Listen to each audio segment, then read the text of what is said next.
O podcast que você ouve agora é uma produção da Central 3. Cristo Redentor, braços abertos sobre a Guanabara.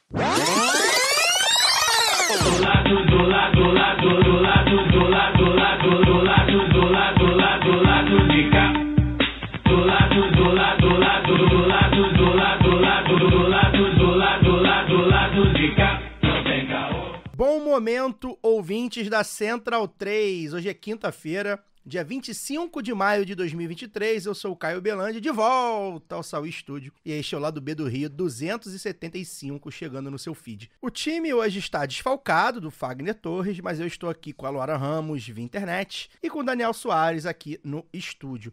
O Fagner não pôde vir hoje, mas eu queria agradecer aqui publicamente a ele, né? Me substituiu às pressas no programa da semana passada. A minha companheira teve um probleminha de saúde, precisei levar ela no hospital. Tava vindo pro estúdio já, precisei passar em casa, mas ela já tá recuperada, não foi nada grave. Deixo aqui também um beijo a todos e todas que, enfim, se manifestaram nas redes pelo meu aniversário na sexta passada e também preocupados com a minha falta, né? Como o Daniel falou, eu não costumo faltar, eu bato ponto certinho. Trabalhador que está sempre batendo funcionário ponto padrão do mês. A galera gostou bastante do Fagner apresentando, né? Botou pressão no titular. Pois é, mas ele vai e falta na semana seguinte. É realmente, enfim. Chinelinho. É o nosso patropi, né? A repercussão foi bem boa no conselho editorial lá, os nossos apoiadores e apoiadoras gostaram. E aí eu sei que eu posso tirar umas folgas, né, de vez em quando, né? Falar, vai lá, Fagner, hoje vai lá. Antes de eu chamar meus camaradas de bancadas para dar o boa noite, eu vou deixar aqui nossa solidariedade aos professores da rede pública do estado do Rio de Janeiro, que estão em greve, né? Hoje, eles até conseguiram que o governador Cláudio Castro publicasse um decreto que garante o piso salarial nacional para todos os docentes, o que não acontece atualmente. Porém, eles ainda votaram para ficar em greve pelos funcionários administrativos, né? Afinal, a educação não é só professor e os administrativos não foram contemplados aí nesse decreto que o Cláudio Castro deve publicar aí nessa sexta. A gente está de olho, né? A gente está acompanhando o caso, assim, um pouco mais distante. E vamos esperar aí, de repente a gente se aprofunda sobre o tema nas próximas semanas. Também nossa solidariedade aos professores do Distrito Federal, né? Também encerraram uma greve agora, 3 semanas paralisados. Enfim, parece que conseguiram também algumas das suas reivindicações. A gente também vai acompanhar os desdobramentos de perto. E por fim também, né, declarar nossa solidariedade aos moradores do Complexo da Penha, né, novamente atacados pelo braço armado do Estado nessa semana. Esse projeto de extermínio do povo preto e favelado que o Rio de Janeiro segue tocando a toda. Não é novo, mas intensificado sob Cláudio Castro, desde ele já chegou com um cartão de visitas que foi a chacina do Jacarezinho, né? Isso. Quando ele assume no lugar do Witzel, e parte infelizmente, da legitimação dele frente ao eleitorado fluminense passa por essa, entre aspas, liberdade da polícia pra matar, torturar e enfim. E aí significou milhares de crianças sem escolas, cidadãos sem atendimentos médicos, né? Porque afetou escolas, afetou os postos de saúde. Além, claro, das execuções, né? Mortes, os tiros, a insegurança. Uma questão que a gente sempre passa por ela e nem sempre comenta a fundo, por exemplo, né? E que eu acho que é fundamental, é o psicológico das pessoas, né? Como atinge, você às vezes não necessariamente perde alguém próximo, mas qual o psicológico da pessoa que vai pro físico também, né? Porque é a chamada somatização, é um processo de adoecimento crônico. Isso é estudado, a Fiocruz, 15 anos atrás, ainda no governo Cabral, eu trabalhei na Fiocruz, quando essa política já não era novidade, mas eu falo, ela vem sofrendo sucessivas radicalizações. Já na época, a Fiocruz, para quem não conhece Rio de Janeiro, é na beira do Complexo de Manguinhos, que é um complexo de favelas grande, quase tão grande quanto o da Penha e do Alemão, um pouco menor, mas é bem grande e não é longe, né? É bem pertinho. Perto da Maré também. Dá pra ver, ela fica entre a Maré e o Alemão. É uma sucessão de complexos, é bem pertinho de uma, você vê a outra. E o pessoal lá do Centro de Saúde de Manguinhos, da Fiocruz, que atende a população, faz atendimento básico para a população do entorno, tinham grupos que estudavam os processos de adoecimento, mesmo adoecimento psíquico, e que provocavam também processos de adoecimento físico, né? Muito problema, assim, uma pressão alta. Todo mundo toma remédio para pressão alta, porque você imagina você viver num lugar que você acorda todo dia 5 horas da manhã com rajada de metralhadora e você não consegue sair da sua casa, que você pode levar uma bala. E é muito complicado, porque acho que isso é... Não apenas perdidas, como também achadas. Pois é, e assim, a gente deveria estar falando isso todo dia, né? Mas, enfim, o programa mesmo foi por um outro caminho, acho que a gente até já falou mais sobre esse assunto. a gente gosta de retomá-lo sempre, claro, mas a gente a gente não vai jamais se acostumar e normalizar essa, né, política de segurança, essa antipolítica de segurança, né? Porque a gente está falando, em última análise, que eu acho que talvez seja o que mais me chama atenção, e a gente naturalizou, a gente não, a sociedade naturalizou, são milhares de crianças sem estudar, cara, sem ir pra escola, que é o básico do básico de uma nação civilizada, sei lá se é o nome certo, né? E a gente tá falando disso, né? Então, além, é claro, das execuções e todas as E isso vindo já intrometendo aqui, né, Caio? Isso vindo de uma sociedade que gosta de dizer, né, principalmente nos últimos tempos, aí, que defende a infância, que defende as Pois crianças, é. né? E é uma coisa que sempre choca a gente. Eu nunca deixo de me chocar, não só com os casos de balas perdidas achadas em corpos infantis, mas também do impacto, né, que você imagina disso desde a infância. As crianças crescendo naturalizando esse tipo de coisa, né? Isso. Enfim, é um debate que a gente faz aqui, a gente não vai deixar de fazer. A gente. Enfim, eu tô até por falar pra não ficar assim, vamos esperar matar mais 20, né? Como foi no Jacarezinho. Parece que eram seis mortos hoje, ou ontem, não lembro, porque já são 2 dias de invasão lá. Mas enfim, porque senão fica parecendo que a gente só vai falar quando morrerem 20, quando forem execuções comprovadas pela Comissão de Direitos Humanos, enfim. E a gente é contra essa política de essência, né? Enfim, Lu, boa noite. A semana passada, tava ouvindo o programa hoje, né, da semana passada, bem legal, né, a gente, as boas notícias, né, que chegavam. Essa semana a gente já teve um choque de realidade, né? Enfim, realidade se impõe às vezes. Boa noite. Oi, Caio, Daniel, já falei aqui, mas é isso. Oi, pessoal também que está nos ouvindo, né, a partir de agora. É isso, rapaziada. Gravar podcast do Brasil é um eterno cuspir pra cima, né? Que é outra pra cair na nossa testa. Semana passada eu pontuei que a comunicação do governo parecia acertar em alguns pontos, né, para poder pautar pelo menos a própria base, ou tentar, né, pautar a própria base. E essa semana parecia aquela tirinha da Turma da Mônica, com todo mundo correndo sem saber o que aconteceu. Ou aquele vídeo do pessoal no bar correndo porque achou que era arrastão, mas era só os crossfiteiros. Porque, infelizmente, o Twitter tem gente que parece que é mais chata do que o crossfiteiro, né? O efeito manada por lá, então... Luara, o governo acabou? Como se não bastasse a Globo News decretando o fim do governo toda semana, o fim do PT também desde que começou a existir. Como se a gente não tivesse também ideia do que seria o governo Lula 3, né, Daniel? Sobre o efeito da frente ampla, amplíssima nas garras do Arthur Lira. É isso, assim. Hoje a gente vai tentar fiar um pouco do que foi a última semana, porque parece que o Brasil não deixa nem a gente rir por muito tempo da carreata fracassada do Deltan, né? Pois é, a gente vai comentar esse choque de realidade que a gente tomou. Foi até bom, né? Porque ontem foi um dia muito difícil, foi muito triste realmente de ver as notícias ontem, falo por mim. A gente vai entrar nos temas, né? Aprofundar aí nos 2 caôs da semana, mas foi difícil, né? Mas hoje, novo dia, você digere melhor, você começa a entender um pouco melhor, pezinho no chão. Enfim, vamos falar sobre isso. Dani, e esse papo do arcabouço, né, cara? A gente, coitado, você já deve estar cansado de falar, mas ao mesmo tempo... É que ele vai piorando, né? Ele foi piorando, a gente vai ter que retomar, né?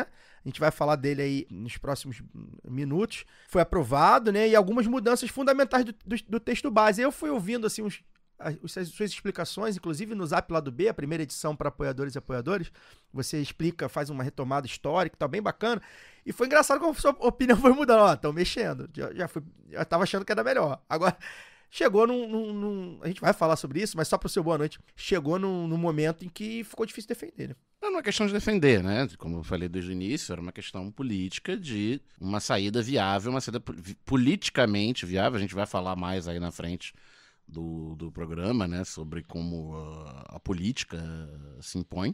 Era uma saída politicamente viável no cenário atual do tal teto de gastos. Eu explico, contextualizo historicamente, né, nesse áudio aí, como é que a gente chegou ao teto e que a gente precisa sair dele de alguma forma no prazo mais curto possível, e que o teto é uma merda, ele é ruim. Qualquer mecanismo de restrição do linear do gasto público, restrição pela restrição, é ruim, é muito ruim, mas o arcabouço ainda é uma coisa um pouco mais flexível do que o teto, na medida que ele permite um aumento real dos gastos públicos.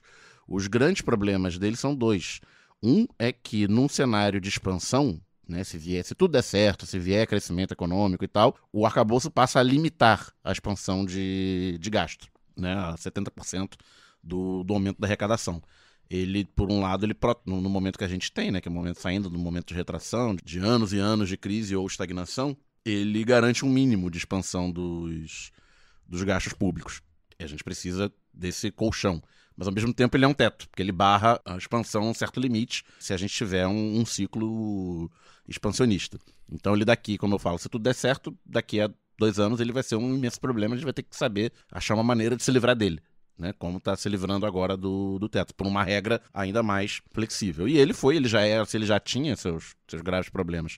Isso é um problema. O outro problema é que ele colocou dentro dele limites a alguns gastos que, inclusive, estavam fora do teto. E a Câmara piorou ainda mais, né? Inseriu o Fundeb aí, e entre outras coisas que a gente vai entrar no detalhe mais pra frente. A gente vai entrar nesses detalhes. Antes do Cesarotti tocar aí os caos da semana, aquele recadinho do mês de maio, né, que eu tenho feito aqui para reforçar. Depois de 4 anos, os valores do nosso financiamento coletivo mudaram, tá, gente? O plano de R$2 não existe mais.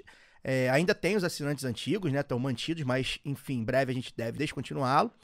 A gente vai avisar, né, evidentemente. E já o plano de R$7 passou a ser o plano de R$10. Então, se você recebeu um e-mail aí que, R$10 do lado B e tal, é isso, tá? A gente muda automaticamente para quem era assinante do de 7. Se você, enfim, conseguir pagar o de 10 e não afetar tanto o seu orçamento, enfim, continua pagando aí porque vai cair muito bem pra gente. Enfim, mas cada um sabe, né, de si, do seu orçamento doméstico, né? Quem tiver que cancelar, por causa desse aumento, a gente pede que continue nos ajudando via Pix, né? Aí você faz as doações avulsas para ladobedorio@yahoo.com.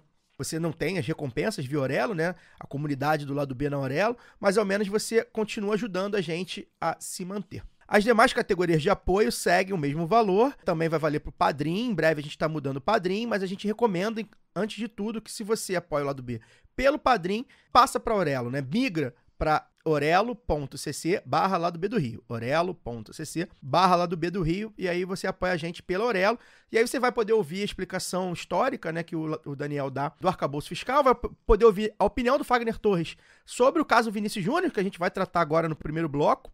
É bem legal, o Zap Lado B vem aí pra gente meio que tentar a quente abordar algumas coisas em áudios curtos mesmo, como se fosse aí do Zap do panelista pro seu áudio, né? Então, a gente tá precisando dos apoios. Se você não é apoiador ou apoiadora, vem pra orelo.cc/Lado B do Rio. Bora pro primeiro call da semana.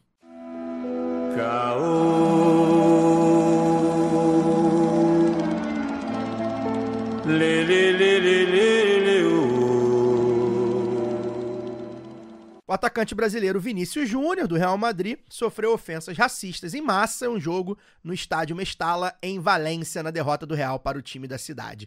Gritos de mono, que significa macaco em espanhol, foram entoados por milhares de pessoas, incentivados principalmente por uma torcida organizada, né? Enfim, uma barra ou uma ultra, como dá o nome, o Rilan depois explica isso pra gente, chamada Yomus, que tem um viés de extrema-direita. O episódio brutal não foi o primeiro, né, com o Vinícius Júnior, ele chama ainda mais atenção para o que parece ser o ápice da fascistização da sociedade espanhola, né, que está descarregando no Vinícius todo o racismo e xenofobia, enquanto vê crescer a popularidade do Vox. Uma sociedade que passou 40 anos sob um governo fascista e esse governo não tem 50 anos, né? Ao contrário de outras nações europeias.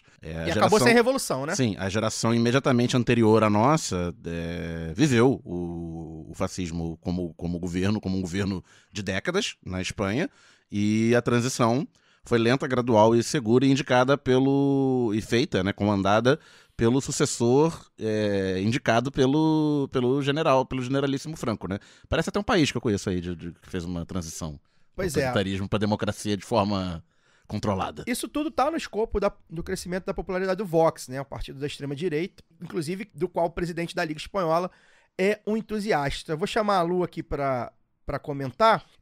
Lu, a gente pode considerar, eu acredito, na minha opinião, pelo que eu acompanho de futebol, eu acho que é o episódio mais forte e mais triste de racismo nos campos de futebol, provavelmente de sempre, né? Dado hoje em dia a gente ter aí filmagem, né? Todo mundo filmando, todo mundo vendo, o mundo inteiro assistindo. Dado o tamanho do Vinícius Júnior, que hoje facilmente está entre os 5 melhores jogadores do mundo hoje, no máximo entre os 10 melhores jogadores do mundo. O Vinícius Júnior, para quem não acompanha, é um craque em nível mundial. Dado o tamanho do Real Madrid, que é simplesmente o maior clube do mundo de futebol, meio que incontestavelmente. Enfim, foi o estádio quase todo, né? Não foi 1, 2, 3 pessoas, não foi só a torcida, né, dos outros. Eles puxaram, mas... Eles que puxaram, eles que, enfim, manifestam de uma maneira mais brutal, mas o estádio meio que todo tá ali cantando mono. Enfim, por tudo isso, né, o jogo está sendo transmitido para o mundo inteiro, né? A La Liga, para quem não sabe, o Campeonato Espanhol, ele é transmitido para praticamente todos os países que gostam de futebol do mundo. Isso dá muita gente, dá dezenas e centenas de países quase. Enfim, dado esse tamanho todo, né? Você acredita que a gente possa ter alguma esperança que esse caso possa ser usado até como marco, né? Para, primeiro, ampliar e aprofundar o debate. E aí, no caso da Espanha, um debate que não existe, né? Não tem preto no debate público na Espanha. Pelo menos no futebol a gente vê, né? Na mesa redonda e tal, não tem. E acredito que, inclusive, em outros campos também não. E, principalmente, fazer com que as iniciativas, né, das federações, dos clubes, dos jogadores, das mídias, das empresas, iniciativas sejam, de fato, tomadas, né, Lu? Porque a gente tá vendo muita nota, né? Ah, porque o clube tal se manifestou, ah, porque a FIFA se manifestou, ah, porque o Real Madrid... E é tudo sempre assim, não ao racismo. O racismo é ruim. Enfim, o que você tem enxergado aí desse caso? Olha, Caio, eu sou uma otimista incansável, vocês aqui sabem disso, né? Então, eu acredito que sim, alguma coisa pode mudar, porque já mudou, né? A gente teve uma manifestação importante do próprio governo Lula, o próprio Lula, na verdade, né? Que naquela ocasião estava participando das agendas durante o encontro do G7. O Vinícius também, que foi gigantesco, que não fez pouco caso dessa vez. Eu acho que o lance ter vindo de fora também, né? E ser recorrente, porque não é a primeira vez que acontece com ele, mas dessa vez acho que foi mais expressivo, né? E de ter partido do nosso melhor jogador de futebol neste momento, né, lá fora, também evidencia o peso disso. Porque a gente pensa, qual que é a primeira coisa que poderia ser dito sobre o Vinícius Júnior? Né, que ele vive uma grande fase, então que ele foi o cara que marcou o gol da última Champions League, né, o gol do título do Real Madrid na última Champions. Mas não, eles gritam a sua cor. Então é a cor que importa, é sobre isso que a gente deve falar. Né? A gente já teve casos de racismo no Brasil, entre torcedores brasileiros, né, de outros torcedores de países sul-americanos contra nossas torcidas, atletas e times brasileiros, mas é mesmo interessante a confluência desses pontos no caso do Vinícius Júnior, então tem uma questão que é conjuntural também. Mas eu destaco que o principal mesmo, acho que foi a reação imediata do próprio jogador, né, das autoridades brasileiras, que isso jogou a responsabilidade para os racistas, para o debate do que é o racismo, ou se ele é aceitável em algum espaço, né, porque se a gente for lembrar, aquela campanha terrível do Somos Todos Macacos, né? Como com o lançamento de camisa, aquela coisa pavorosa, a ideia de que era só não ligar, né? Era isso que era a ideia daquela campanha. A interpretação dela era essa. Não vamos dar uma banana para o racismo, era uma coisa assim, né? É uma coisa meio post do Morgan Freeman no Dia da Consciência Negra, é só não falar sobre. E isso só interessa a quem é racista, porque permite que o racista continue sendo racista, né? Mas com frase pronta, com hashtag, mas no íntimo ele ainda continua podendo achar negros e negras inferiores. Então, quando a gente cobra, quando a gente se impõe, quando a gente quer ser ouvido sobre isso, quando a gente coloca, né, vamos falar sobre isso, inclusive como uma nação que tem população majoritariamente negra, né? A gente mostra para o mundo do que é feito esse país e do que a gente pode fazer ao mundo. Ou também, no caso da Espanha, do que fizeram com a gente, né? Do que fizeram com a América do Sul, enfim. O constrangimento ele é necessário, eu acho, saca, para o racismo, é pedagógico. Tanto que a primeira coisa que o racista faz, quando pego, né, sendo racista, é negar o racismo, né? Dizer que foi um mal-entendido. Uma brincadeira, uma provocação. Uma provocação esportiva para desestabilizar o adversário. Exato. E eles também usam muita coisa do adoecimento mental para justificar os casos isolados, né? Mas como é que a gente vai dizer que o estádio inteiro está adoecido mentalmente? Pois é, esquizofrênico, né? Exato. Então, o que o Vinícius Júnior fez foi desnudar isso, foi colocar a Espanha de frente com a sua própria imagem, né? O futebol diante do espelho, vale tudo. Que mensagens são essas que nós estamos passando? Que esporte é esse que se encontra na desumanização do outro? Né? E aí, obviamente, o futebol também encontra a política, né? Porque, como o Caio já falou, né, o racismo ele anda de mãos dadas com a xenofobia, com o imperialismo, né? Porque quando um país, um governo, uma liderança que seja é legitimada, né, pelo voto, chega ali, como a gente falou aqui do Vox, acredita que o outro é um bárbaro acessibilizado, ele está subjugando os povos e suas culturas, né?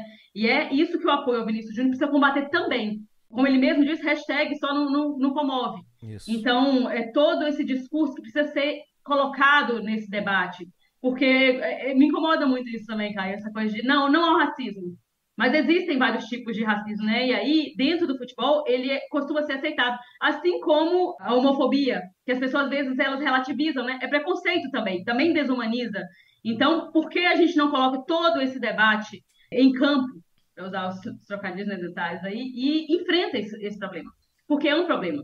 Eu fico imaginando o que uma criança negra assistindo a um jogo do Real Madrid sentiu naquele momento.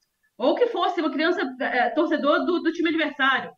sabe? Como é que ela se vê, assim, mesmo que não seja negra, vendo aquilo ali, como é que ela entende? Então, assim, a gente precisa pensar. Estou citando isso aqui dentro porque a gente também começou falando disso, né? Falando da infância, Sim. que a gente pensa nisso como um começo. Mas o impacto que a gente tem nisso socialmente, né? Como é que as pessoas enxergam o outro, à medida que a gente vai desumanizando, isso vira um discurso que também naturaliza esse tipo de coisa. E a gente não percebe.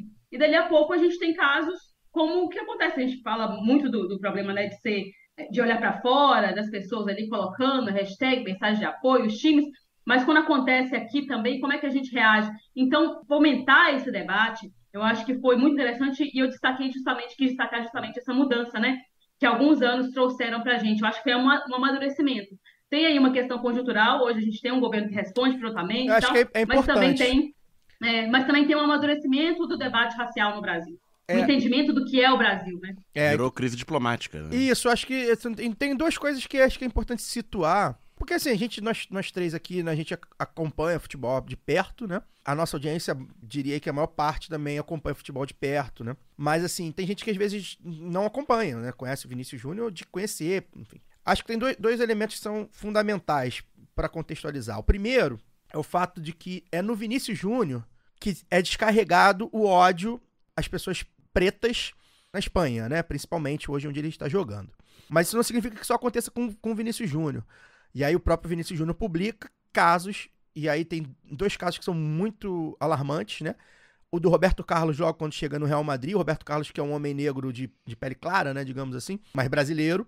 Quando chega no Real Madrid, joga o jogo contra o Barcelona e tem uma faixa falando que ele é um macaco, ele fala, ele denuncia, aquilo ali é abafado, dá nada. 97 isso, 98. E aí, anos depois, o Eto'o, que é um camaronês, atuando pelo Barcelona, também é alvo de racismo, de cânticos racistas em Maiorca, inclusive o time que ele já havia jogado, jogando no Barcelona, e para o jogo, enfim, tem toda uma comoção, isso já em 2006, 2005, por aí. Né, 10 anos depois, ou seja, nesse recorte. Já aconteceu com o Rudiger, que é um atleta alemão, negro, do Real Madrid, e acontece de vez em quando. Na Itália, por exemplo, tem acontecido um atleta sérvio, né, se eu não me engano, o Vlahovic. Já aconteceu com atletas de origem cigana. Tem acontecido na Europa vários casos, mas é no Vinícius que se concentra. E por que no Vinícius? Porque ele peita. Ele peita, ele está orientadíssimo, muito bem orientado, para saber o que é aquilo, né? Ele não entende aquilo como uma provocação, que foi comum durante muito tempo, né? E o Pelé falava um pouco sobre isso, que eles queriam me desestabilizar, me chamava de negão, de macaco, e ia lá metia 3 gols. Cara, enfim, não vou também revirar o corpo do Pelé, não faz mais sentido, até porque era lá dentro da década de 60, mas assim, a resposta não é fazer gol. E o Vinícius Júnior sabe disso. Não é jogar, não vou jogar. Ele faz gol. E ele faz gol, inclusive, mas a resposta não é essa. Né? Então o Vinícius Júnior tá muito bem orientado, ele entende, ele é um menino, gente, de 22 anos. Ele dá pra usar o menino. 23 no meio do Ele dá pra usar o menino ainda, né? Enfim, com todas as ressalvas. Mas nesse caso específico, inclusive ele tem aquele jeitinho, né? Meio...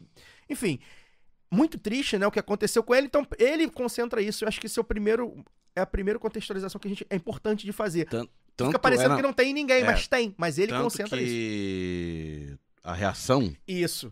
Não, a gente não é racista, de boa parte das torcidas espanholas, a do Valência, porque aconteceu em Mestalha, mas não é exclusividade da torcida do Valência, e da própria imprensa, sobretudo a imprensa local, né, do jornal lá de Valência, esportivo e tal, tentando colar no Vinícius a pecha de... É porque ele é provocador. Pois é. Né? Isso acontece com ele porque ele é provocador. Ele tem que pedir desculpa por ter falado que o estádio é racista, foi só uma parte. Ele saiu fazendo o número 2, quando ele foi expulso, né, de campo, ele saiu fazendo o número 2, provocando a torcida porque o Valência tá disputando pra não cair pra segunda divisão e tal, né? Equivalente, tipo, uma provocação esportiva que é só de que a provocação dele, exato. Chamar de segunda divisão, tá não apenas igualado, como colocado como pior do que o cântico racista. E aí e tem toda uma questão de, o Real Madrid pode tudo, não pode mexer com ninguém do Real Madrid, né? O fato de ser o Real Madrid, enfim, ser um clube super poderoso. E tipo, eu acho que o fato dele ser uma grande estrela do Real Madrid é parte da explicação da repercussão que teve, sim. E outra coisa... Isso não invalida o fato de ter do ato racista. Outra coisa que é importante, a repercussão também foi maior porque ele foi expulso, né? Então sim. É importante que a gente contextualize, pra quem não acompanhou. Expulso numa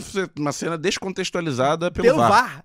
Ou seja, vários erros sucessivos, com racismo ou de pano de fundo ou com, né, um racismo bem claro. Então ele foi expulso porque ele vai lá nessa torcida, fala assim, ó, estão me chamando de macaco, ela Aponta fica as revoltado, evidentemente, com os jogadores do Real Madrid, inclusive, ali em volta, indo ali meio que auxiliá-lo. E aí, um rapaz do Valência, um jogador do Valência, branco tira ele de Mata-Leão. Sim, é muito nítido, a câmera mostra tirando ele, e aí pra ele se afastar, ele dá um soco no cara. Dá um safanão. Dá um safanão, sai daqui. E aí o VAR fala assim, ó, o Vinícius Júnior agrediu.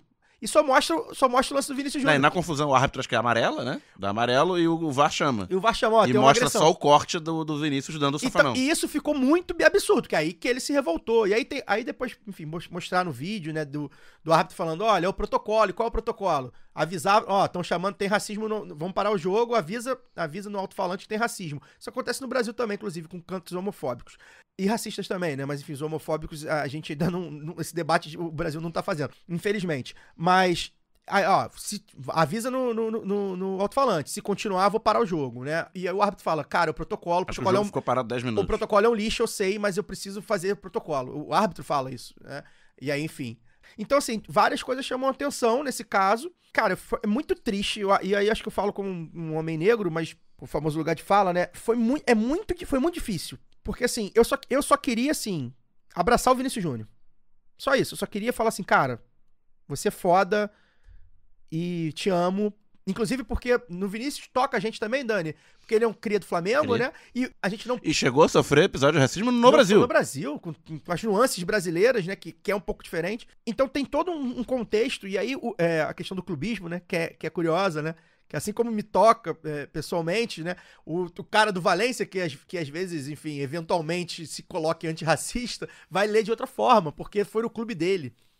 Clubismo e eu não tô passando pano pra isso não, eu tô dizendo que acontece, que é real. Enfim, então são várias nuances que é importante a gente passar, e tem mais uma que eu quero falar também, mas eu vou passar pra Lu. Lu, complemente. Não, eu queria comentar porque teve um caso recente que também foi interpretado como racismo, e eu também acho que foi racismo, contra o Vinícius Júnior, aquele do Baila Vini, que vocês aqui vão lembrar, talvez a audiência não lembre, de jornalista que comentou o fato dele dançar depois, né, na comemoração dos gols, e compará-lo, acho que foi exatamente, ele usou também, né, como um macaco, né, ali dançando, sim, fazendo macaquice. De fazer macaquice, isso. Exatamente.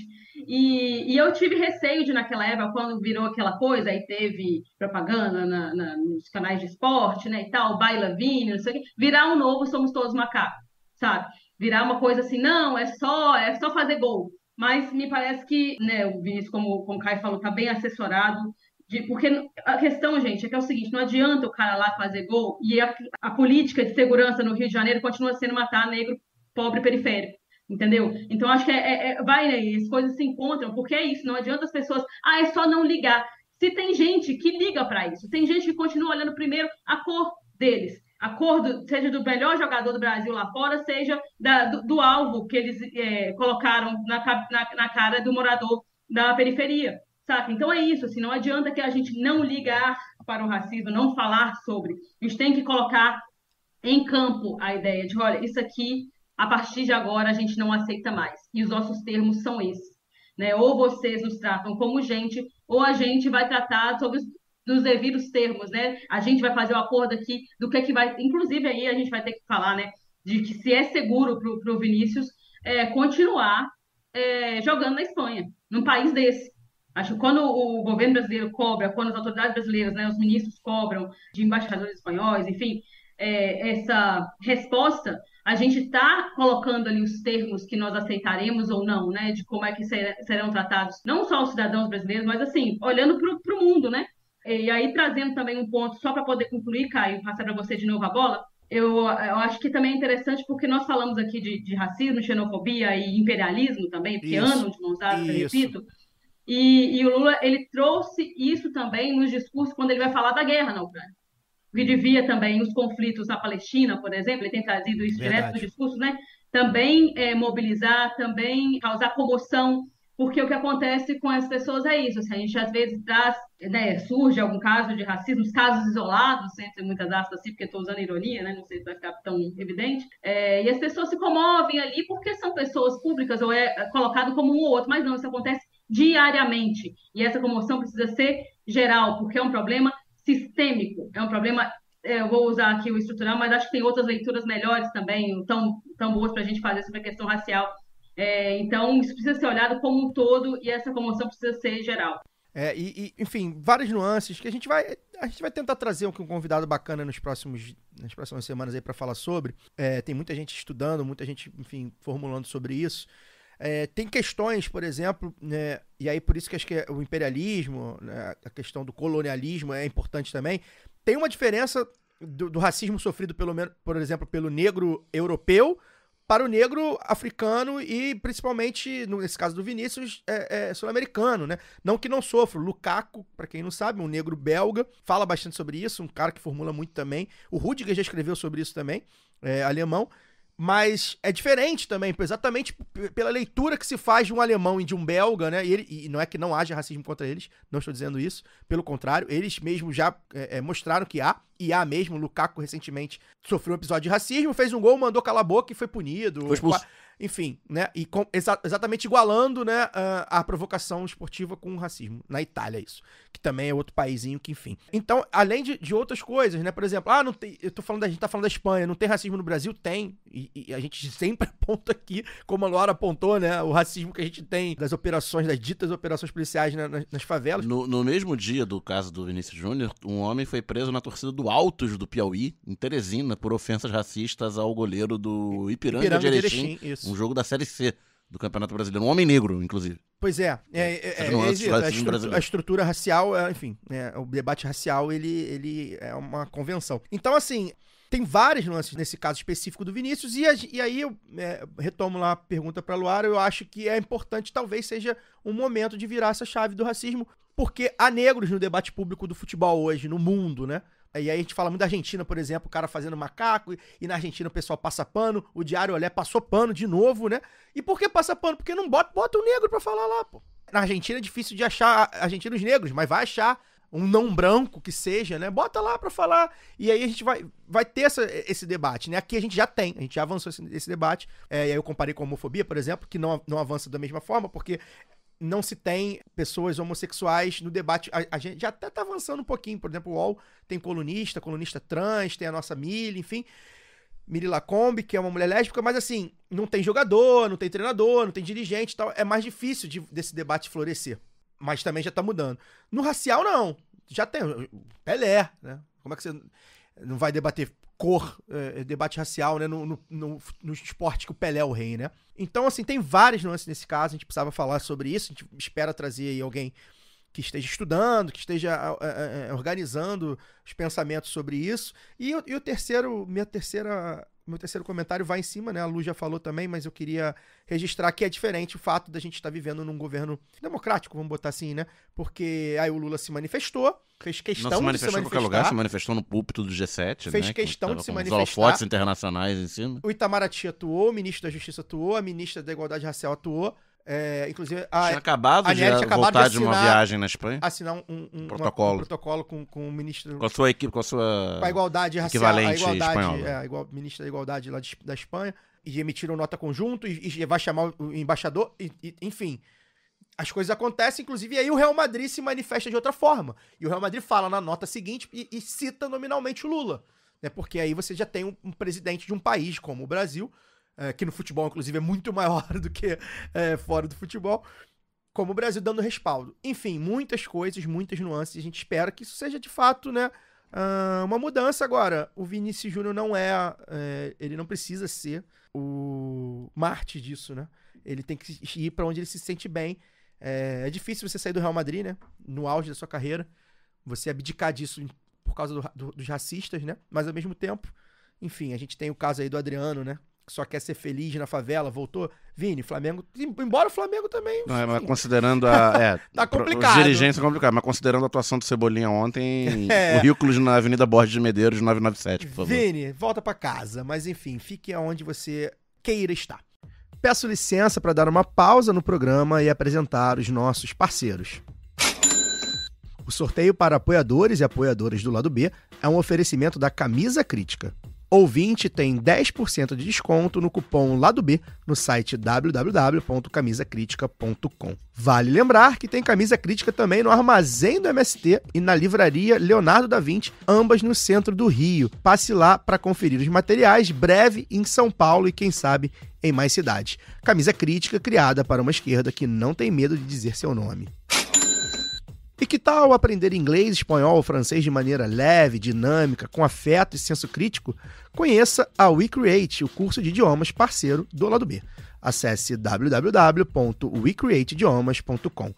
Siga também nossos parceiros nas redes sociais. Obrigado pela atenção e voltamos ao programa. Vai, Lu, complementa, por favor. A deputada Dandara, que a gente entrevistou aqui no Lado B, ela também publicou nas suas redes, eu estava acompanhando, que enviou um ofício ao Ministério dos Esportes pedindo a criação de um grupo de trabalho interministerial para combater o racismo no esporte, né, envolvendo o Ministério do Esporte, relações exteriores, dos povos indígenas, de direitos humanos e da igualdade racial, representantes da sociedade civil, dos clubes e das confederações, e também com articulação com parlamentares de esquerda da Espanha para contribuir com iniciativas de combate ao racismo para o país. Então, acho que são iniciativas importantes que trazem também, eu vou chamar mesmo de frescor, assim, porque antes ficava aquela coisa, como você falou, né? Moção de repúdio, nota, hashtag. Então, teve também reunião com o embaixador da União Europeia, né, para solicitar providências, explicação. Acho que é isso que eu falei, o constrangimento é pedagógico. Essa galera, são eles que precisam se explicar, né? Não é a gente que precisa dizer por que está doendo, né? Por que a gente fica indignado. Não, são eles que têm que dizer por que vocês estão fazendo isso. Né? Houve cobrança nas empresas, né? O Santander, que patrocina a La Liga, por exemplo, rompeu o contrato, embora parece que o contrato ia acabar, né, no final da temporada, tá faltando alguns rodadas. Mas exatamente, para eles economicamente, enfim, não ia doer, então eles foram lá e fizeram, e o registro tá lá feito, o Santander deixa de apoiar. Enfim, outras empresas sendo cobradas, ESPN, por exemplo, que transmite, enfim, é isso, né? São medidas efetivas, porque se só sente no bolso, né? No caso do futebol hoje em dia só se sente no bolso, então a gente atua para isso. E mandar um beijo pra Dandara, né? Que foi alvo também, para variar, de racismo lá na Câmara. Ela identificada como deputada, né? Recorrente, né? Ela fala, chega alguém para cumprimentar uma fila de deputados e passa direto por ela. Chega na mesa do restaurante. Ela é barrada nos acessos aos espaços privativos dos deputados, mesmo usando broche, que é um brochinho que, como são mais de 500, é para facilitar a identificação. Ela usando broche, ela é barrada. E no restaurante ela não é servida porque não tem deputado na mesa. Etc, né? Então, enfim, é isso, né? A gente é diferente, mas nem tanto. Cezão, toca o caô aí, porque tem mais um caô nessa semana.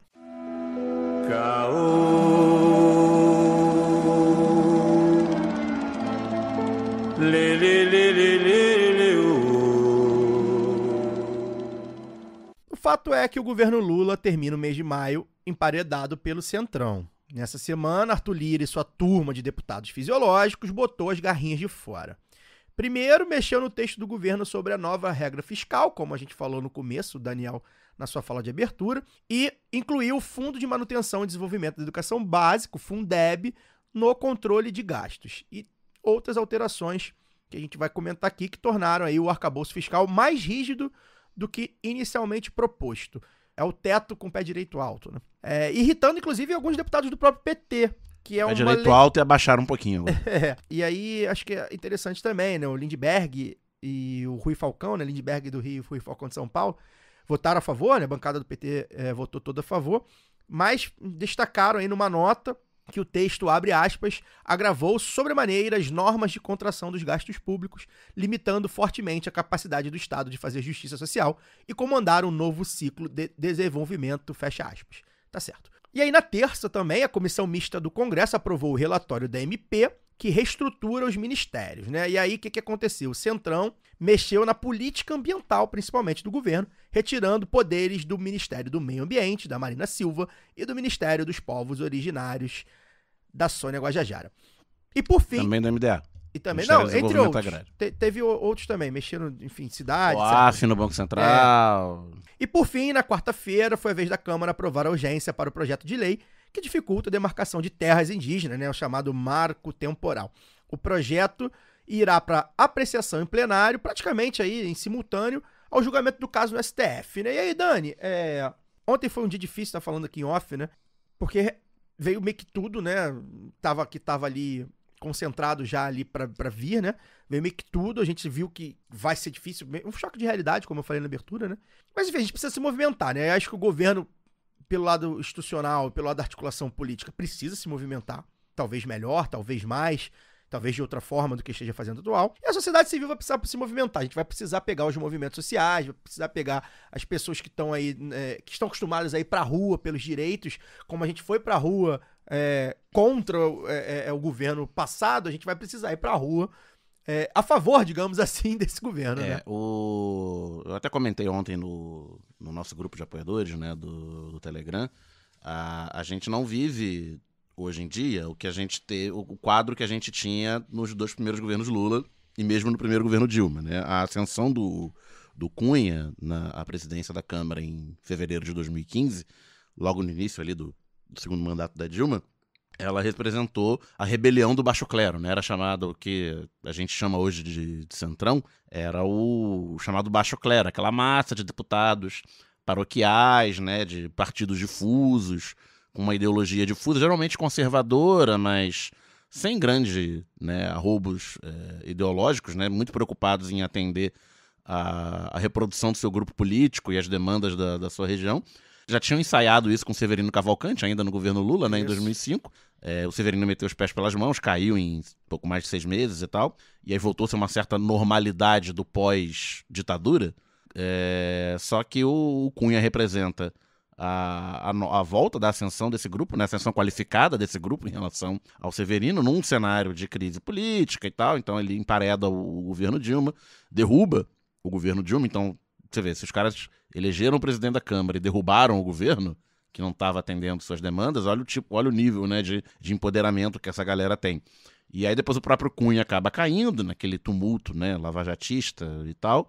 O Rodrigo Maia assume como um presidente tampão e acaba virando... Ele se elege e reelege, ele consegue mudar a regra da Câmara, que não permitia a reeleição de meio de mandato, né, reeleição dentro da legislatura, porque você tem um equilíbrio frágil ali em torno dele, porque foi ele quem apareceu, ele conseguiu comandar aquela massa ali. E a ascensão do Lira, já no governo Bolsonaro, no meio da pandemia, é bom lembrar que o Lira é eleito em fevereiro de 2021, a gente está no auge da pandemia naquele momento, com o governo Bolsonaro tendo muitas dificuldades no Congresso. Se o Cunha era um Severino melhorado, né, o Lira é um Cunha With Lasers, né? Porque ele consegue ele vira o dono do governo, ele consegue fazer um engenhoso mecanismo, né, que foi chamado de orçamento secreto, de praticamente terceirizar a atuação do governo federal nos estados e municípios através das emendas, né, da transferência de emendas diretas. Então, o deputado que antes conseguia uma emenda que ia ser liberada pelo ministério dentro do programa tal, ele passa a ter aquela aplicação automática diretamente. Ele pode reivindicar, né, junto ao prefeito, aos seus cabos eleitorais locais, que é ele que está realmente aplicando e garantindo aquele fluxo financeiro, além de facilitar malversações de dinheiro público. Enfim, a questão é que você criou esse grupo hoje, ele é muito mais fortalecido e mais numeroso também, porque se durante o governo Bolsonaro essa galera estava aplicando recurso à torta e à direito, né, no Brasil afora, é natural que eles tenham multiplicado a sua votação, porque a lógica do voto legislativo no Brasil é diferente ainda da lógica do voto majoritário, né? Muito do deputado paroquial, deputado do prefeito, deputado do pastor, o deputado do fulano de tal. É muito ligado com o território ainda a eleição legislativa, mais do que com proposta política, ideológica, para boa parte da população, obviamente não todos. Isso aumentou o número de votos dos deputados que faziam parte desse esquema e criou também outras lideranças, né? Se um deputado queria concorrer a outro cargo, ele empoderava algum correligionário. E temos esse grupo empoderado e mais numeroso do que nunca, se for olhar dentro da proporção do número de deputados. Então, o que aconteceu aí, para a gente olhar como é atípico em relação a mandatos anteriores, ninguém, não lembra, em outros mandatos, de haver essa preocupação com a aprovação da medida provisória do 1º de janeiro. Todo presidente, quando entra, ele faz uma medida provisória, que é um medidão, para reorganizar. Deixar do jeito que ele quer. Para reorganizar o governo, do jeito que ele quer. E a gente nunca viveu você leu mandatos anteriores, nem o próprio Bolsonaro. Mas o Bolsonaro tem essa questão que a gente sempre fala, né? O Centrão, ele ideologicamente é muito próximo. É fácil aceitar É fácil aceitar as medidas do Bolsonaro. Mas era praxe aprovar essa medida provisória. Nesse governo, a medida provisória que tem vale inicialmente, né? Por 90 dias, elas tiveram que ser prorrogadas por mais 60 dias, não foram votadas até o início de abril. E agora a gente está chegando perto do prazo. 1º de junho, cai a medida provisória, se ela não for aprovada. E ela não pode mais ser reeditada automaticamente. E se ela cair, é o caos, porque a gente vai ter a organização do governo federal de 31 de dezembro de 2022. Então essa demora em votar, o Congresso em janeiro estava de recesso, mas que tomou posse dia 1º de fevereiro, ele está quase 4 meses, né? Em vigor, né? Com sessões diárias. Essa demora em votar não deixa de ter sido uma maneira de chegar no limite para poder chantagear o governo. Então, o que eu suponho que... Aí está também a comunicação, né? Que a gente fala, da comunicação do governo com as suas bases.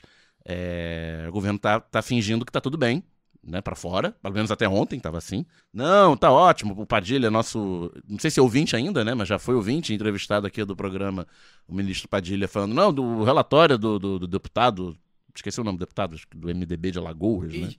Isnar Bulhões. Isnar Bulhões, acho.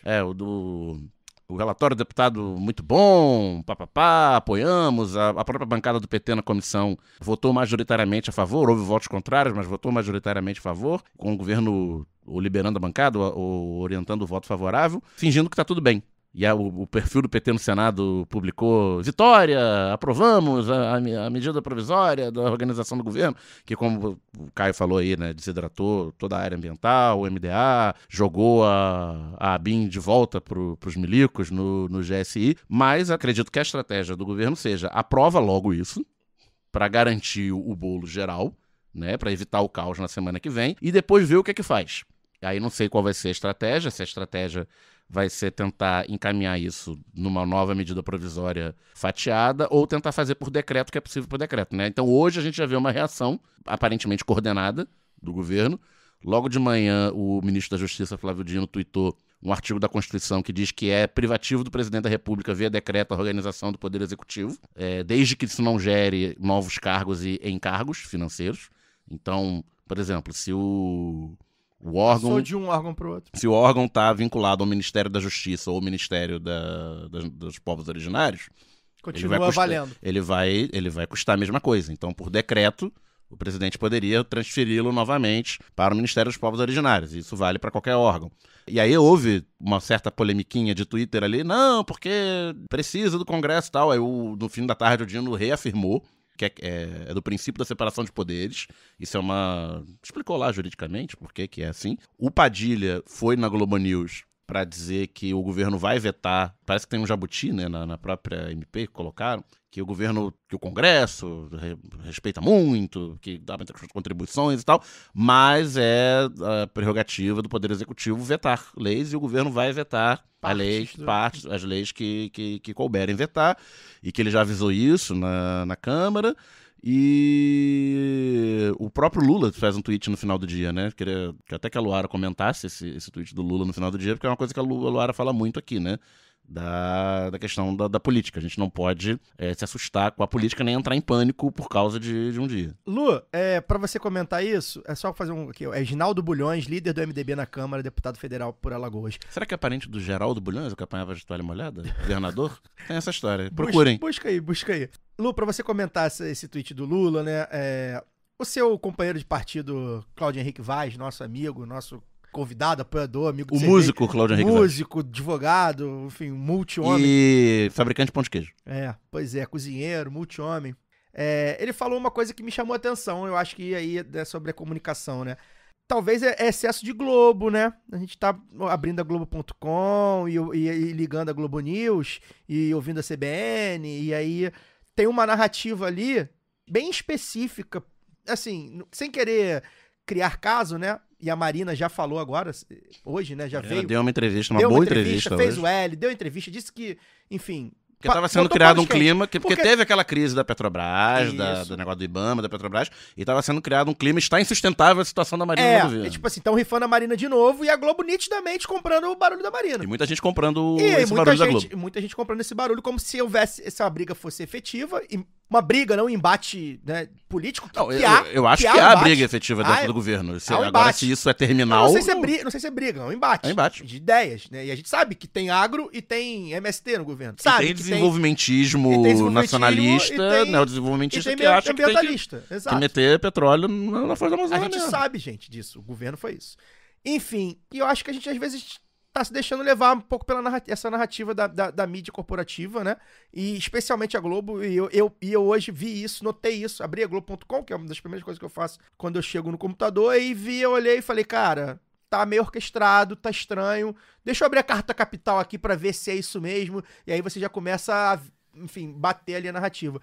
E ao mesmo tempo, né, Lu, a comunicação do governo, né? A gente, de repente, precisa avaliar isso, né? Sim, total. E eu concordo demais com o CH, inclusive um abraço para o CH, quando ele chama essa atenção assim, porque eu vejo o que a gente mais vê assim, são esses dois lados, né? É o do pessoal que é conformista, que fala, não, mas a gente tem minoria, que não sei o que lá, era o que é possível, ou então do fim do mundo. Eu acho que parte da esquerda parece que parece representar, sabe aquele paciente adoecido, assim, que recebe um diagnóstico e aí fala, meu Deus do céu, eu vou morrer. E, cara, eu acho que o lance é você olhar para os sintomas, né? Quais são os sintomas do Brasil de 2023? O que indica, assim? Eu achei engraçado, voltando ao tweet do Lula primeiro, que teve gente que falou assim, mas, presidente, você precisa entrar em campo, que não sei o quê. Cara, eu não sei onde é que esse povo estava, porque o Lula não saiu de campo nem quando estava preso. Então, eu não estou entendendo assim. Eles estão assumindo que o Lula é Deus, então ele é onipresente. Ele vai estar no G7, vai estar ali em cima dos caras. Porque assim, não é questão só de que não tem comando, é que você não governa sozinho. E aí, a gente pode olhar para a composição ministerial do Lula, até andei comentando em off, assim, também não vou entrar em muitos detalhes, mas eu acho assim que é muito nítido que ele trouxe muita gente, se cercou de gente que não é exatamente, na minha opinião, né, não é exatamente o melhor que tem, mas é o que tem de mais leal. Sim. Porque a gente está falando de um Brasil que sofreu tentativa de golpe, não tem poucos meses, gente, não tem 6 meses, sabe, que a gente teve isso, e explicitamente eu digo, né? E aí a gente descobrindo cada vez mais coisas, cada vez mais detalhes sobre isso. Esse é um sintoma do Brasil de hoje. O outro, aí falando também da comunicação, eu acho que é para onde a gente deve olhar. Né? Eu gosto muito de olhar para os sintomas, de encará-los, e eu acho que isso vai indicar o que a gente pode fazer para poder unificar, né, dentro dessa comunicação. E aí a gente percebe o que aconteceu no Brasil nos últimos tempos. Estamos aí, CPI do MST, temos essa tentativa de esvaziamento tanto dos ministérios, Ministério do Meio Ambiente, Ministério dos Povos Indígenas. Então, nós temos que olhar assim, para um Brasil que ele é dos latifúndios, sabe, de uma bancada do boi, da bala e tal, mas principalmente aí, estou falando, né, do boi, que expõe os nossos principais problemas de um país que é um dos maiores produtores de alimento do mundo, mas que tem milhões de pessoas passando fome ainda. Isso ainda existe no Brasil. Olha para a rua, as coisas não mudaram assim, né? 5 meses de governo não mudam um país que vem sendo destruído há 500 anos e que nos últimos 6, 7 aí foi destroçado, né, pelo que há de pior em termos de ideologia, da própria comunicação midiática, corporativista. Então, a gente não pode cair nesse engano, porque a resposta a isso é mais política. Então, quando eu vejo gente, os alarmistas, né, que eu chamo de profeta do apocalipse, sabe, gente? Que é aqueles que eles parecem que chegam a torcer para o pior, para dizer, fala assim, eu avisei. Tá vendo? Vocês ficaram se enganando aí com o Lula. Olha só, todo mundo já sabia. Não sabia que seria duro, né? Mas eu continuo me surpreendendo, viu? Eu acho que continua, tá bem pior do que eu imaginei, mas eu continuo acreditando na política, porque no final das contas é ela que dita as coisas. Então, assim, esse discurso só pode partir de gente que nunca organizou nada, sabe? Que acha que a política é discutida ali na sua micro-realidade, na sua mesinha de bar, e isso também faz parte, gente. Não quero só minimizar, eu acho que beleza, faz parte ali, mas quando precisar ser chamado às ruas, como esse povo gosta de falar que vai, e aí eu quero depois fazer uma observação sobre os camaradas comunistas, por exemplo, porque eu não vou fazer o papel de dizer que eles estão errados, muito pelo contrário. Eu acho ótimo que estejam tensionando, acho que é o papel deles mesmo. Não vou dizer, porque não elegeram, não estão organizados, né? Estão organizados, e eu respeito demais isso. porque não, poxa, eu tenho minhas tias que começaram a discutir política, eu tenho recebido, tem me mandado vídeos, sabe, de gente que produz conteúdo para as redes de canais comunistas, eu acho isso incrível. Aí também não é só isso, eu sei que eles também se organizam política e partidariamente e tal, acho jóia, acho ótimo. Mas o que não dá é para ficar nesse discurso do tudo ou nada, que eu não acho que é tudo ou nada. Então, a gente precisa aprender, e aí que eu acho que é a maior dificuldade, a não só debater, mas disputar. E a disputa passa pela negociação também, passa por a gente entender o que é que nós temos com o que a gente, né, vamos com o que nós temos hoje para poder resolver, sabe, o agora, os problemas, porque são imediatos, são problemas grandes do país de hoje, mas também vamos olhar para esses sintomas. Então, quando a gente olha uma tentativa de esvaziamento, e aí também vou fazer, só para poder encerrar, que eu acho que está ficando muito longo e muito confuso, porque eu trouxe vários elementos, tá? Mas eu acho que tem que colocar aqui também que a Marina de 2023 não é a Marina de 2014, não é a Marina de 2010. Isso aí. Né? Ela A também é uma conjuntura é outra ministra que também, tem se inclusive. mostrado extremamente leal e muito madura, inclusive no discurso ambiental.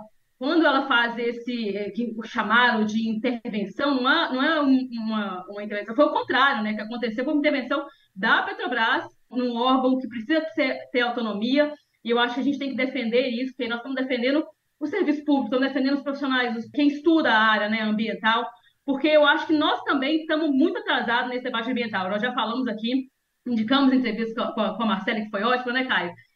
Falamos, eu tenho tratado da pauta ambiental, vou aproveitar para poder indicar um curso da casa Perseu Abramo, que é a Fundação do PT acabou de lançar um curso chamado Emergência Climática e Trabalho, se não me engano ainda está com inscrição aberta, e é muito maduro, traz gente que a gente já entrevistou aqui também, como a Camila Moreno, né, que foi, a gente falou sobre transição energética, sobre mercado do carbono, então, gente, vamos amadurecer o nosso debate também, porque eu acho que os sintomas indicam muito para onde a gente tem que olhar, o que a gente tem que comunicar e o que nós temos que defender a partir desse momento. Porque nós estamos brigando com essa gente, com gente que acha que é dono desse pedaço de terra aqui. Então, se eu não fui mais claro até agora, fique bem claro, nós estamos brigando principalmente com latifúndio, com quem não produz alimento, com quem deixa o Brasil passar fome para poder exportar. Eu acho que é por aí, entendeu? Vamos olhar para os sintomas, eu acho que é esse o caminho, e deixar aqui minhas desculpas públicas. Se Marina Silva, se algum dia já te critiquei, não me lembro mais,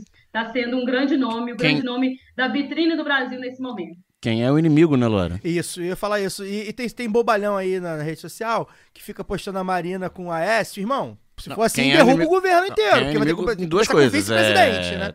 O inimigo não é a Marina e o inimigo não é o Lula. Exato. Porque ele não pegou a Marina debaixo do braço. E, tipo, ele não precisa pegar também a Marina debaixo do braço. A Marina sabe muito bem o que está fazendo, tanto que hoje fez a entrevista. Exato. Joelho lá. E aí... Pra gente... e só pra concluir também, a galera que eventualmente tá histericamente postando aí, mas vocês querem voltar pra Idade da Pedra, porque a nação precisa de petróleo pra se desenvolver e tal. O fato de uma licença ter sido negada pra um estudo que muita gente séria considerou mal feito, não significa que não pode mais explorar petróleo no Brasil, gente. A própria Marina, acho que hoje falou, ela deu centenas o Ministério deu dezenas ou centenas de autorizações só esse ano para exploração. Então, se cumpre os requisitos, se a área técnica do IBAMA aprova, tudo certo. Se não há riscos ambientais evidentes, né? Se está dentro dos parâmetros, etc. Beleza. Agora, você explorar porque tem que explorar de qualquer jeito, sem cumprir os devidos trâmites, não dá. E tem negociação política nisso também, né? A política não tá fora. E aí... Vamos lá, servição, tá, galera? Lado B do Rio, 258, com a Marcélia Oliveira, Racismo Ambiental e Justiça Climática, citado pela Luara, tá? Foi ao ar em novembro do ano passado. Lado B Notícias, 130, exploração de petróleo na margem equatorial, que a Fernanda Castro conversou com o Bruno Dantas, diretor do Sindipetro, que aborda tudo isso que a gente falou da questão aí do veto do IBAMA a esse projeto, tá, gente? A gente falou sobre o marco temporal também, queria achar aqui. Eu vou achar aqui, vou procurar. E aí, enfim, concordo com tudo que vocês estão falando. Acho que a gente contemplou bem essa questão. É política, né? É isso. Acho que o que resume é política. A gente não fez a revolução, a gente elegeu o Lula e a gente tem falado bastante disso. A análise é análise. que a gente gostaria que fosse, é o que a gente gostaria de que fosse. São coisas diferentes. A gente não se dá por vencido, a gente ainda acredita na revolução. Acho que todos nós três aqui temos como meta a revolução. A gente não ganhou. E pelo contrário, gente, foi 0,8% de diferença. E o Congresso... 1,8. 1,8. E o Congresso do jeito que tá, né? Então... Só para corroborar aí a fala da Luara sobre explorar os espaços possíveis na política, né? Eu fui dar uma pesquisadinha rápida no final do dia sobre a questão do Fundeb, né? Que eu fiquei na dúvida se a proposta original já incluía o Fundeb ou não. E a principal voz que no Congresso se levantou contra a inserção da contribuição federal ao Fundeb nos mecanismos de controle do arcabouço fiscal é a senadora professora Dorinha, do União Brasil do Tocantins. E foi ela a autora do projeto de recomposição do Fundeb em 2020, contra a orientação do governo, que o partido dela apoiava, né, já que a União Brasil é a fusão do PSL com o DEM, dois partidos que apoiavam o governo Bolsonaro. Ela conseguiu articular, inclusive junto com a esquerda na época, a recomposição do Fundeb, e ela hoje estava dando declaração de que, aprovado na Câmara, né, o arcabouço vai seguir para o Senado, que infelizmente houve um acordo de líderes para não fazer destaque, né? Então não sei se vai ser possível mudar já no Senado ou se vai tentar fazer uma nova PEC na sequência para tirar o Fundeb. Mas enfim, é uma voz de uma senadora do União Brasil, do Tocantins, que é um estado completamente politicamente dominado pelo agro, né? Porque a economia do estado é 90%, mais do que isso, dependente do agro. É essa senadora que está levantando a voz a favor da retirada do Fundeb do arcabouço fiscal. Então existem esses passos, né? Eu não puxei a capivara da senadora, mas já que o nome de urna dela é professora Dorinha, deve ter alguma trajetória ligada à educação, mais ou menos, e tem esse espaço para explorar de negociação. E vai haver esses espaços em outros temas. E assim, vi gente falando que acabou o governo Lula. Gente, olha só, é isso. E o governo Lula, todos os governos Lula foram marcados por esse tipo de embate. Exatamente porque é um governo de conciliação. E isso aqui não é uma crítica, é uma análise. E o mundo não começou dia 1º de janeiro. A gente pode criticar assim, mas a gente já falou do Lula, gente, que tem um monte de meme, né? Os comunistas, inclusive, botam um monte de meme lá, conciliei e tal. Cara, é isso, né? E aí, dentro disso, a gente tem vitórias e derrotas. E o Lula falou, é normal. E eu acho que assim... Semana passada baixou a gasolina. Pois é. Semana passada teve... Os programas voltaram, os programas principais de distribuição de renda, enfim, a gente vai caminhando. Não é o que a gente gostaria. Acho, inclusive, que a estratégia de comunicação, e aí o Janones fez uma crítica que a gente pode discordar da forma por ter sido em público, mas a gente não pode discordar do mérito. Eu acho que ele apontou e mostrou o mérito da questão. Acho que a comunicação tá dormindo ainda, e quando ele critica no Twitter, ele faz apontamentos bem básicos, assim mesmo, e muito reais, assim. E ele, enfim, é um cara que a gente acabou ouvindo bastante e foi fundamental pra campanha. Então, enfim... Aquela virada ali de primeiro pro segundo turno. Assim como vários outros influenciadores. O Lula convocou, a Marina e a Guajajara devem aí se reunir com ele. Teve a questão do GSI também, que ia voltar para a mão dos militares. Enfim, é um freio de arrumação. No caso, a ABIN voltar pro GSI.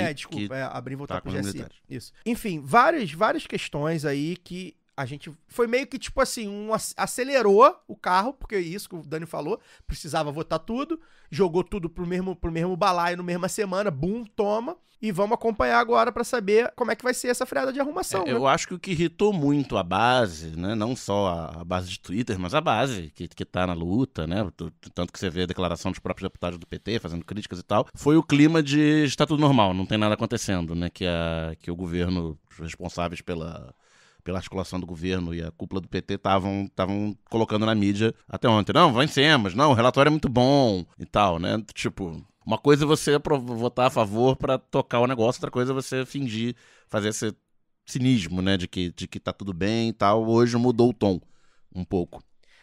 Realmente, sim, vamos cuidar do que a gente tá consumindo, tá, gente? A gente aqui faz esse discurso há muito tempo, né? É meio inédito, é um discurso que a gente faz contra a mídia hegemônica de um viés diferente do que a gente tem feito, né?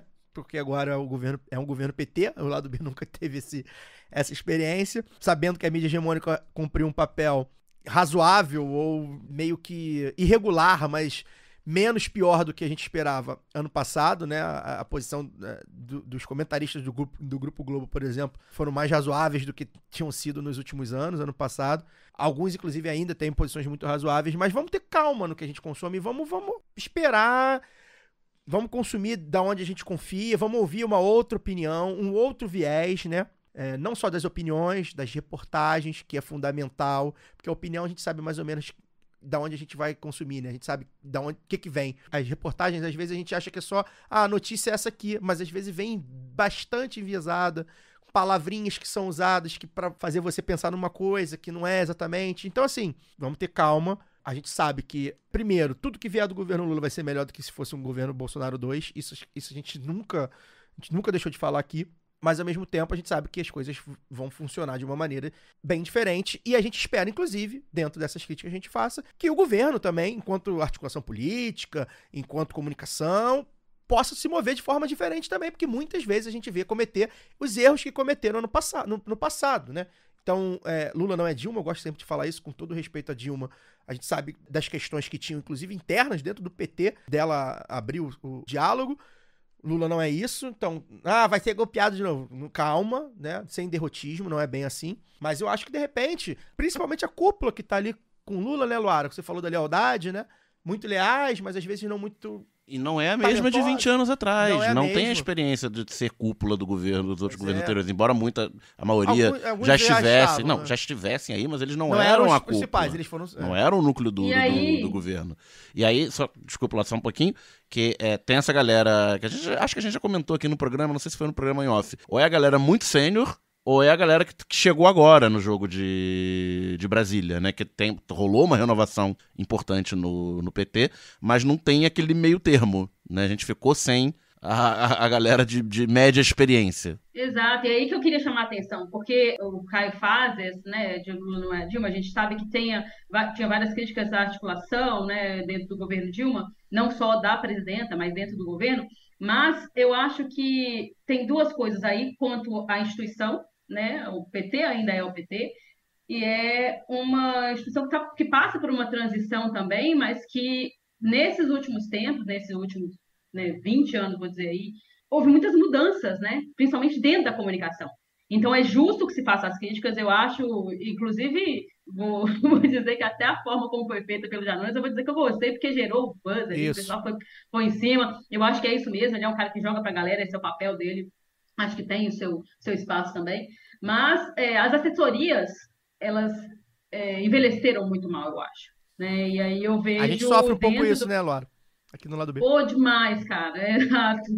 E assim, é uma luta que a gente vai ter uma briga que a gente vai ter que comprar e vai ter que criticar, e se não estão ouvindo, nós vamos ter que arrombar a porta, mesmo chutar a porta, como o Janones fez, para ver se os caras acordam, porque eu acho que acontece isso, assim, existe essa transição, tenho visto quadros jovens, companheiros que estão ali ocupando o espaço e tal, mas esse lance da comunicação ainda precisa caminhar bastante, porque as coisas mudaram. Então, quando eu vejo o perfil do PT no Senado fazendo um negócio daquele, a gente já sabe até de onde vem, assim, essa coisa, sabe, esse discurso de que o discurso molda a realidade, sabe, essa coisa de achar que vão colocar ali vitória dos trabalhadores, e, cara, não cola mais, porque hoje você tem rede social, hoje se o cara vai lá e grava um negócio, hoje tem deep web, sabe, você distorce.